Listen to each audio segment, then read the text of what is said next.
अस्सलाम वालेकुम बच्चों, उम्मीद है आप लोग सब खैरियत से होंगे।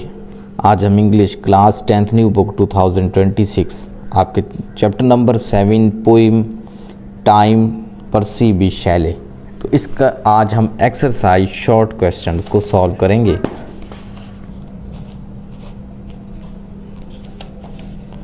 Question number 1, what does the unfathomable sea symbolise in the poem. नज़म में नाकाबिले पैमाइश समंदर किस चीज़ की अलामत है। तो नाकाबिले पैमाइश समंदर किस चीज़ की अलामत है जी, ये वक्त की अलामत है। It symbolises time. इसी क्वेश्चन का एवरेज आंसर यहाँ से लिखें। इट सिम्बोलाइजेस टाइम, ये वक्त की अलामत है। लाइक द सी, समंदर की तरह। टाइम इज़ डीप, वक्त गहरा। Vast and impossible to measure, समंदर की तरह वक्त भी गहरा, वसी और नापा नहीं जा सकता। क्वेश्चन नंबर 1 का ये आंसर है। क्वेश्चन नंबर 1 का ही स्टैंडर्ड आंसर, ब्रिलियंट आंसर, वो आप यहाँ से लिखना शुरू करें। द अनफेथोमेबल सी, नाकाबिले पैमाइश समंदर, symbolise the endless and mysterious nature of time.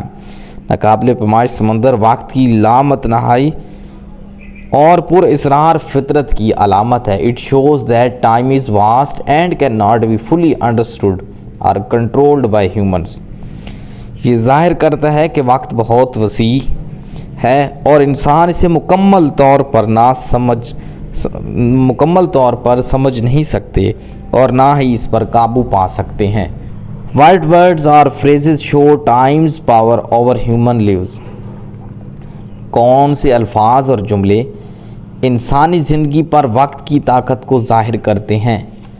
तो क्वेश्चन नंबर 2 का नज़म में ये जो अल्फाज जैसे ह्यूमन टीयर्स, इंसानी आंसू, हॉलिंग, चीखना, टेरिबल, खौफनाक, एंड क्लेपेस्ट और शदीद तरीन, शो टाइम्स ग्रेट पावर, ये वक्त की अजीम ताकत को ज़ाहिर करते हैं। ये जो अल्फाज हैं ये वक्त की अजीम ताकत को ज़ाहिर करते हैं। इसी क्वेश्चन का ब्रिलियंट आंसर आप लोग यहाँ से लिखें। फ्रेजेस लाइक हॉलिंग एंड एब एंड फ्लो, हॉलिंग एंड एब एंड फ्लो जैसे अल्फाज show that time affects everyone and everything, ये ज़ाहिर करते हैं कि वक्त हर इंसान और हर चीज़ पर असरअंदाज होता है। They suggest that humans have no control over its passing, और इंसान वक्त के गुज़रने पर कोई इख्तियार नहीं रखते। क्वेश्चन नंबर 3 देखते हैं जी। How does the image shoreless contribute to the overall meaning of the poem. बग़ैर किनारे का तस्वुर नज़म के मजमूई मफ़हूम में क्या इजाफ़ा करता है। क्वेश्चन नंबर 3 का एवरेज आंसर यहाँ से लिखें जी। It means that time has no beginning और एंड, इसका मतलब है वक्त का ना कोई आगाज़ है और ना उसका कोई इख्तिताम। We are lost in it with no place to rest, हम इसमें ऐसे गुम हैं कि कहीं आराम की जगह नहीं। इसी क्वेश्चन का ब्रिलियंट आंसर यहाँ से लिखें। क्वेश्चन नंबर 3 का ब्रिलियंट आंसर यहाँ से लिखें। The word shoreless shows that time has no end और बाउंड्री। लफ्ज़ शोरलेस जाहिर करता है कि वक्त की कोई हद या इंतहा नहीं है। It emphasizes that life and human experience are constantly influenced by the unstoppable flow of time. ये इस बात पर जोर देता है कि इंसानी ज़िंदगी और तजर्बात वक्त के ना रुकने वाले बहाव से मुसलसल मुतासिर होते रहते हैं। अब हम देखते हैं जी question number 4, how is mortality connected to the ebb and flow of time. इंसानी मौत का वक्त, एब एंड फ्लो, उतार चढ़ाव से क्या ताल्लुक़ है। तो इंसानी मौत का वक्त के उतार चढ़ाव के साथ क्या ताल्लुक़ है। क्वेश्चन नंबर 4 का एवरेज आंसर यहाँ से लिखें। The waves coming in flow show life starting and the waves going out ebb show life ending in death. अंदर आने वाली लहरें फ्लो ज़िंदगी के आगाज़ को ज़ाहिर करती हैं, जबकि बाहर जाने वाली लहरें एब ज़िंदगी के इख्तिताम यानी मौत को ज़ाहिर करती हैं। तो क्वेश्चन नंबर 4 का ब्रिलियंट आंसर यहाँ से लिखें।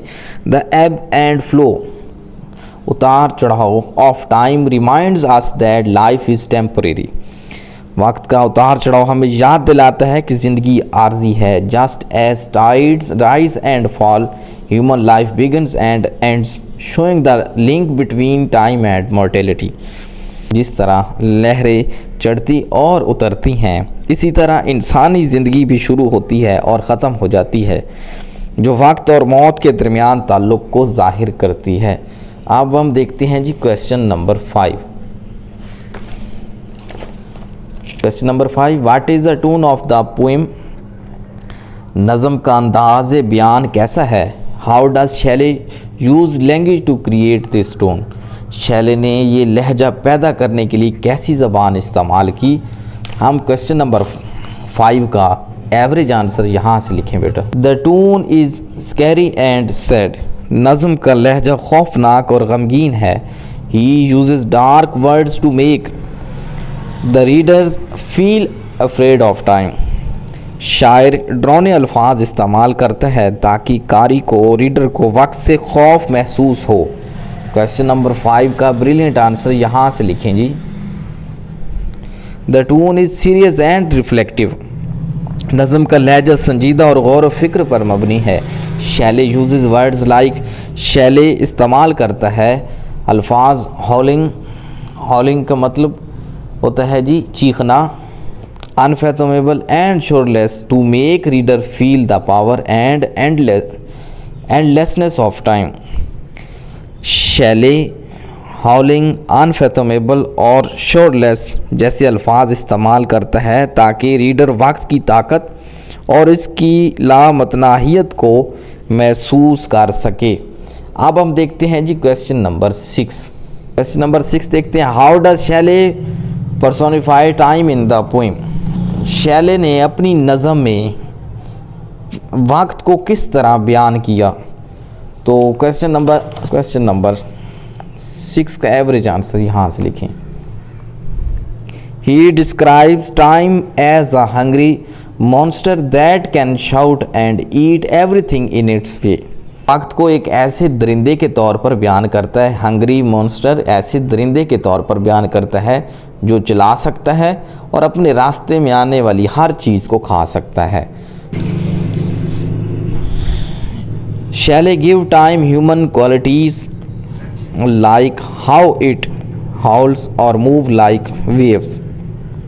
शैले ने वक्त को इंसानी खसूसियात दी हैं, जैसे ये चीखता है या लहरों की तरह हरकत करता है। This makes time feel alive and powerful affecting everyone. उससे वक्त ज़िंदा और ताकतवर महसूस होता है जो हर एक पर असरअंदाज होता है। तो क्वेश्चन नंबर 7 का एवरेज आंसर देखते हैं जी। Why does Shelley use the word brackish to describe the waters of time? Shelley वक्त के पानियों के लिए लफ्ज़ खारा क्यों इस्तेमाल करते हैं? ब्रैकिश लफ्ज़ खारा क्यों इस्तेमाल करता है? तो क्वेश्चन नंबर 7 का आंसर एवरेज आंसर जी यहाँ से लिखें। Question number 7, Shelley uses the word brackish. Shelley ने लफ्ज़ ब्रैकिश इस्तेमाल किया, खारा लफ्ज़ इस्तेमाल किया to show that time is bitter and unpleasant, ताकि दिखाया जा सके कि वक्त तल्ख और अनप्लीजेंट मतलब कि नागवार है। It means that life is full of pain. इसका मतलब है ज़िंदगी दुखों से भरी हुई है। क्वेश्चन नंबर 7 का ब्रिलियंट आंसर यहाँ से लिखें जी। क्वेश्चन नंबर 7 का ब्रिलियंट आंसर लिखें जी। द वर्ड ब्रैकिश, लफ्ज़ ब्रैकिश खारा, suggest that time can be harsh and unpleasant. वक्त सख्त और नागवार हो सकता है। It shows that life under the control of time is often bitter और डिफ़िकल्ट। ये बताता है कि वक्त की ज़ेर असर ज़िंदगी अक्सर तल्ख या मुश्किल होती है। तो क्वेश्चन नंबर 8 देखते हैं जी। 8 देखते हैं जी। What role does the howling of time play in the poem? नज़म में वक्त के धाड़ने का, हाउलिंग धाड़ने का क्या किरदार है जी? हाउलिंग मतलब धाड़ना या चीखना। तो क्वेश्चन नंबर 8 का answer average and brilliant answer दोनों आप ये लिखें, सेम यही आंसर लिखें जी। Howling shows time as a force that is loud, wild and unstoppable. लफ्ज़ हाउलिंग चीखना वक्त को एक ऐसी ताकत के तौर पर जाहिर करता है जो बुलंद आवाज़, बेकाबू और नाकाबिले रोक है। It creates a sense of fear and awe about how time affects human life. इस बात का खौफ और हैरत पैदा करता है कि वक्त इंसानी ज़िंदगी को किस तरह मुतासिर करता है। अब हम देखते हैं जी क्वेश्चन नंबर 9। देखते हैं जी, what does the final line suggest about humanity's relationship with time. आखिरी सत्र मतलब कि आखिरी लाइन इंसानियत के वक्त के साथ ताल्लुक़ के बारे में क्या ज़ाहिर करती है। It shows that humans are too small and weak to ever control और मास्टर टाइम। ये ज़ाहिर करता है कि इंसान वक्त पर काबू पाने या उसे अपना ताबे बनाने के लिए बहुत कमज़ोर और छोटा है। क्वेश्चन नंबर 9 का ब्रिलियंट आंसर यहाँ से लिखें। The final line suggest that humans are always at the mercy of time. आखिरी लाइन, आखिरी मिसरे में ये ज़ाहिर होता है कि इंसान हमेशा वक्त के रहमो करम पर रहता है। We must live with its power and can not escape its effects. हमें वक्त की ताकत के साथ जीना पड़ता है और हम इसके असरात से बच नहीं सकते। क्वेश्चन नंबर 10 देखते हैं जी, लास्ट क्वेश्चन है इस एक्सरसाइज का। What might Shelley be trying to convey through this question. Shelley इस सवाल के ज़रिए क्या पैगाम देना चाह रहा है। तो क्वेश्चन नंबर 10 का एवरेज आंसर आप लोग यहाँ से लिखें जी। He wants to say that time is the ultimate power and humans are completely helpless before it। वो ये कहना चाहता है कि वक्त सबसे बड़ी ताकत है और इंसान इसके सामने मुकम्मल तौर पर बेबस है। क्वेश्चन नंबर 10 का ब्रिलियंट आंसर यहाँ से लिखें जी, यहाँ से लिखें। Shelley wants readers to reflect on life and death. Shelley चाहता है कि क़ारीन, ये जो रीडर, ज़िंदगी और मौत पर गौर करें। He shows that time governs everything, reminding humans to be aware of its power and to value their limited lives. वो दिखाता है कि वक्त हर चीज़ पर हुक्मरानी करता है और इंसानों को उसकी ताकत का एहसास रखने और अपनी महदूद ज़िंदगी की कदर करने की याद दहानी कराता है। तो ये आपके बेटा एक्सरसाइज के क्वेश्चन थे। उम्मीद है आप लोगों को हमारे आज की वीडियो अच्छी लगी होगी। अगर हमारी आज की वीडियो अच्छी लगी है तो लाइक ज़रूर करें और हमारे चैनल को सब्सक्राइब करें। अल्लाह हाफिज़, खुश रहें।